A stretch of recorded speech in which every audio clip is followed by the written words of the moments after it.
I want to see my face. How do I look? यार ये कभी Good. थोड़ा तो मेहरबानी It's करो. we are taping. हाँ. Good morning. Today is March 18, Friday, 2011. I'm interviewing Mr. Narayan Kataria. He is a legal assistant. He used to work, now retired. Now, Mr. Kataria, tell me, when people ask you what's your desh or home, what do you say? My dish now. I'm American Yes, citizen. but of course you look very Actually, Indian. I came from India. Okay. But actually, I was born in one place. Name of that place is Sakkar, and Sakkar was in Sindh. Sakkar Okay. is still in Sindh. Sindh, And Sindh is in Pakistan. Pakistan. But at that time when I was born, it was India. Okay. It was British India, so I consider myself Indian, not Pakistan. Okay. Now, can you tell me how was it's a city or a village? No, it was a big city, big How town. big it? I think there were about more than It's a 200,000 pretty big. people. It was a very big city. It was number 3 city in Sindh. Yeah. First Now- was Karachi, second was Hyderabad, Yeah. and third I think was Sakkar. Sakkar, did they have a very large Hindu community there? Yes. Sakkar, it was a large Hindu community, but on the whole, total, Yeah. a majority of the people in Sakkar, Mhm. actually, I think maybe 50-50. Okay. But it was surrounded by all the villages, and there were a lot of Muslim people. Okay. What did you have good relationship with the Muslims? You remember? Actually, from our side, our relationship with Muslims were very good. They were nice people. They were decent people. What was And your they parents were our doing? neighbors. What was your parents' profession? My father actually died long ago Okay. before partition, Okay. and he died. He had natural death. Okay. So he died. But in 1947, when India was divided into Pakistan and India, at that time my father was not there. How old were you when approximately when the partition I came? was in 1947. I was about 17 years old. So you have some memory. No, so- I have all the memories. So Not who- some, everything I know. Who took the decision that you have to leave? Actually, all the Muslims living in the neighborhood, all the Sindhi Muslims who were telling me that they are my friend, we are same people, we speak the same language. But in 1947, when India was divided, and they said that you are different person, you have nothing else to do. You believe, you worship idols and all these things, and we believe in Islam. Islam is 100% different, and we are different people. Okay. So this is an Islamic country, and you should leave. And was there any? Do you recall? Was there any threats? Any incidents, rioting, anything that happened in Sukkur or near where you lived? Riots were going on before partition 2-3 years ago. A lot of Muslims organizations were there. They were well armed. They were preparing all the time. They were forcibly converting Hindus to Islam. They were raping women. They were abducting women. They were actually creating problem for us, and they created condition for us to leave that country. Did you Convert to Islam, or they will kill. But did you know of or remember any incidents at that time? Oh yes, I saw so many people. We were fighting with Muslims. Many Muslims came to burn my house. They wanted to destroy and all the Hindu people came, and they actually came and hid there. They came, for shelter. They came to my house because we had a gun. Okay. So all the Hindu people came, and they were given shelter, and we were fighting with Muslims because they wanted to burn our entire building, all the Hindu people. And we were using stones, but they were fully armed. They had guns, they had swords, and they were well organized, and we were not. We were not ready. We were not prepared to fight. Why not? Why not? Because we normally Hindu people don't believe in killing everybody or fighting anyone, because our religion also teaches that everyone is a friend, and God is the same, and God is living in everyone. So we never thought that Muslims are our enemies. Yeah. But Muslims, it was our thinking, but they were thinking what they were thinking in their mind, but we didn't know. They were always thinking that we are their enemies, and Islam, because Muslim friends may be good, but they are learning from Quran, they are learning from Hadith. So they were taught to kill us, that we are kafir and we should be killed, we should be killed. So that feeling is there in their mind, and it comes out only when the time comes, because before that, all these Muslims were Hindus. Yeah, true. They were not Muslims. They did, when from Saudi Arabia, a few Muslims came, Yeah. but our local Hindus were converted to So- Islam. But when these converted to Islam, they become barbarian. Yeah. They Now- became killer and slaughterers. Okay. Now, can you describe your migration? Who took the decision? How did you come? Did you walk? Did you take the train? Did you take the bus? Yeah, that I can tell you. So actually, at that time I was 17 years in Okay. 1947, Yeah. and I had brothers and sister and my mother. So at that time, all the Muslims, Sindhi Muslims first came to me. They told me, when you are leaving this place so that we can take your building. We had our own building. My father, our grandfather Yeah, had okay. bought that. It was a 3-story big building. And they told, when you are going back, a Sindhi Muslim wanted to take it. Then other Muslims, refugee Muslims who came from India, Punjab and Bombay and other places, they also came. They told me, when you are going, leaving this country. I said, I don't want to leave. This is my country. My forefathers, my ancestors were living here for thousands of years, and Sakkar was on the bank of Indus River. Yeah. And on the bank of Indus River, all the Vedas had been composed. So I told them, I do not want to go. But they created condition for me. They told me, either you leave. They were frightening me, they were terrorizing me, they were making a story that tomorrow you will be killed, tomorrow your mother will be raped, so please run away. So they somehow created situation Yeah. so that I have to leave this So how country. did you leave? How did you leave? At that time, I didn't know, because I had no money. They wanted me to go to India. So how did you come to Where India? should I go to India? Because I didn't know anyone. So Yeah. I was waiting there, Yeah. and one day, finally, one train came from India, and it was guarded by Gorkha soldiers. And Congress party people came over there, and they were asking if any Hindu wants to go. Oh, I So see. we were actually worried what to do. So when we heard about that, we went over there and sat in the train. So But all by the time we inter- went from our house to a station, all the Muslims were looting us, harassing us, Oh. threatening us. And it was a hell of a job. It was a very miserable time. Who took the decision? My Because- mother and myself took the decision. Was there, besides you and your mother, were there any siblings in your family? Yeah, there I had 3 brothers and one sister. Younger than you? Yeah, they were younger than me. They And were what- 15, 14, so... And what about your uncles or aunts? Anybody there?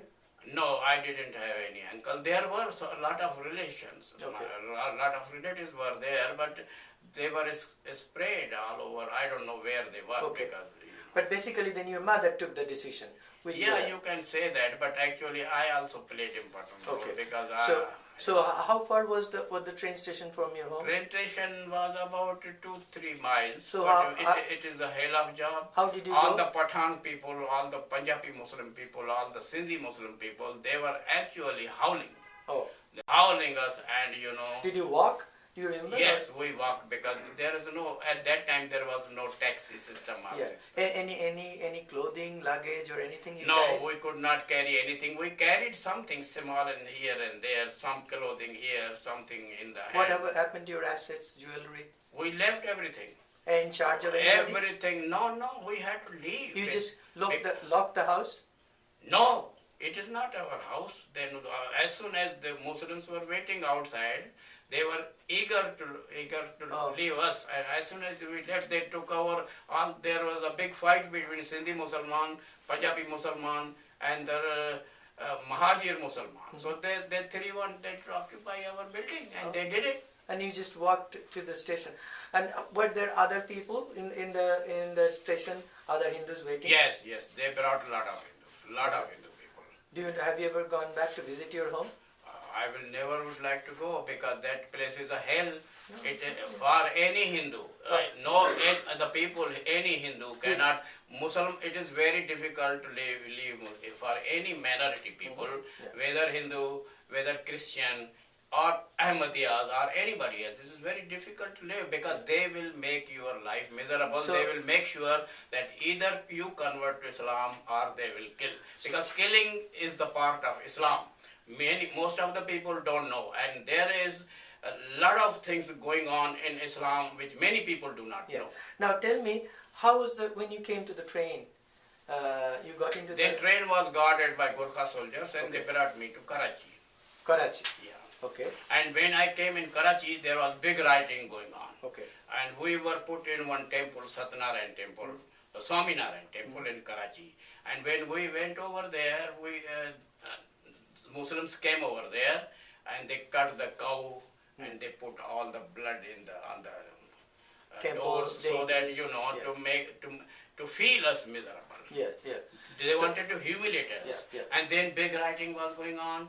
I saw so many Muslims were killing with, they had daggers in their hands and they were butchering In everybody. Karachi. In Karachi also, in Saqqar also, I Oh. saw so many Hindu, Muslim, but Hindus were not in a position to stand up against Muslims. Why? Because Muslim was being supported by police. And the They were state. supported by my state government. Yeah, They were well organized. Yeah. They were well trained, and they had very powerful weapons. So, yeah. Now, how did you come from Karachi to? From Karachi, we were put by government of India one boat. Okay. Big ship. Okay. It carried about 5,000 Hindus. Oh. Yeah, so it took 2-3 days, something I don't know, but it came to Bombay. Then Okay. we came to Mumbai. Okay. And after we came to Mumbai, we were put in a refugee camp. Where was it? The refugee camp was near Bombay. Okay. So near Bombay, then one place is Kalyan. Yes. After that, they call it Ulhasnagar. Yes. I know. So in Ulhasnagar, they put about 200,000 Hindu people. Okay. And there were a lot of other military camps were given to all these refugee people. And government of India did great job. They provided all the service. They gave food, accommodation, and actually government of India did whatever it was possible. Okay. So you could nobody who came from Sindh were able to sell their property. Did you get any compensation from? No, you cannot sell your property because Muslims were told that all the Hindus have to go, But did you don't buy anything. Did you get any compensation from Yes, India? I got some very little, negligible, about 3,000 rupees Okay, that's for for all. the big buildings. So so that journey was severed your 1,000-year relationship with your homeland. Yeah, actually, Where the ancestors we were signed that we got the compensation. They gave it to almost all the people who came, most of them who could prove that. Now, tell us a little bit about Ulhasnagar, the refugee camp. How was it like? No, it was a military camp. There were scorpions, there were snakes, and when we were walking, It was tents or no, it was a jungle area, Okay, forest type. but how was the house like? A house, military barracks. Oh, military barracks. In one military bag, they put 100 people. Okay. Oh, Then military they put partition 20 people Okay. like that. All right. So there was a common latrine, common shower, Yeah. common cooking area. Yes. Did your family? How long your family stayed there? We stayed about up to 1972. 72. Then I came here in 1972. So you stayed right there itself. Yeah, You went to from school. 48 to 72 I was. So is anybody there still living there? In Ulhasnagar? Yeah, my family was there. When I came over here, they came here after that. Okay. So you sold the property there, or it still belongs to you? Yeah, I didn't have much property. Okay. It did belong to government of India, I suppose. No, Not that you. was mine. Okay. Yeah. So what did you do? Did you We sell it? sold it. Okay. It was very negligible. It was not a real property, but Yeah. it was something. So if people ask you again, I asked you at the very beginning, because Americans see you as an Indian, if they ask you what's your home, you just say India. Yeah, India. And I will never say Pakistan is my home because It it denied was you. India. It Yeah. has been forcibly taken over by Muslims from Arabia. Yeah.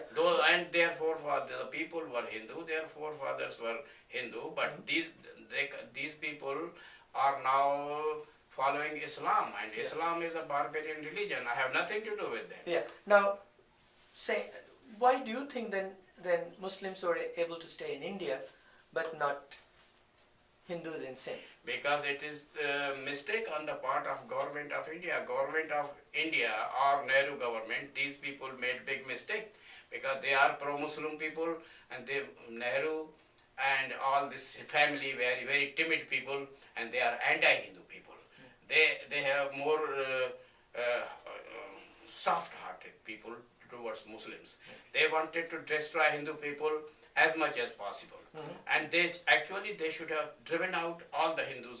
They should have driven out all the Muslims from India. Okay. Because only 15%, more than 90% Muslim people voted for the creation of Pakistan. That's but true. what happened? Only 15% people went to India. 85% lived there. Yeah. It was mistake on the part of Nehru and government deliberately. Yeah. If we had thrown out all these people from India, Hindu would have a great time. Yeah. Now there is a security problem in India because Muslims are there. Muslims can never be faithful to India. They are never loyal to India. They will destroy India also. And they are working on that because Islam believes in domination and subjugation of non-Muslims. Yes. So all the Muslims, wherever they are, even the Muslims living in this country, they are working to destroy this country. In this country, also Muslims want to plant Pakistani flag, Islamic flag here in Washington. Yeah. In India, they want to plant Islamic flag. In New Delhi, everywhere, wherever they go, they want to enslave everybody. Now- They want to dominate everybody. They want to slaughter everybody, and they want to rule over that and establish Islamic rule. Now tell me, so can Hindus and Muslims live together? It is almost impossible. How can Hindu and Muslim live? Look at the history. 58 countries have been taken over by Muslims, and Muslims will not tolerate anybody. They don't tolerate the virtue of violence and hatred. They are doing that. They cannot live with anyone. Even see that Lebanon was a Christian country. Now they made it Muslim country. Sindh was Hindu country. They made it Muslim country. Now- Punjab was Hindu. They made it Muslim country. Then- Afghanistan was 100% Buddhist country. They made it and they are still working because Islam tell them to dominate everybody. Islam was them. All the people are infidel who does not believe in Quran. They should be killed. That is their teaching. So how And they then- can live with anyone? It is almost nobody can So- live with Islam, so- and Muslims know it very well. So who has benefited because of partition? Muslim and Islam, and the people who call themselves that they are moderate Muslim. They are the greatest beneficiary of Pakistan. Okay. Because when we were there, they were telling us that we are nice people. See that I'm so good. So I'm so nice person. I'm a Muslim. I believe in Quran. I see how decent. But they were not decent. They were fooling us. They were doing it al-taqiyya. Al-taqiyya in Islam, al-taqiyya is a strategy. It is a doctrine which is taught to every Muslim. And that meaning of al-taqiyya is that you should lie and cheat if it promotes Islam. So all the people who call themselves moderate people don't believe them because Now- they are fooling you. My forefathers were fooled. So- they were fooled that they are nice people, but they are not. Okay. Now, as a Sindhi Hindu, finally who fled your land, came to India and now to United States, is there anything else that I didn't ask you want to add?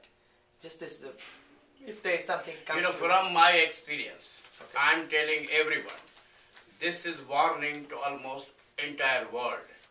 Islam is a very dangerous thing. Islam is determined to destroy all the human beings. And Islam is actually determined to take over the entire world and enslave everybody, establish Islam all over the world.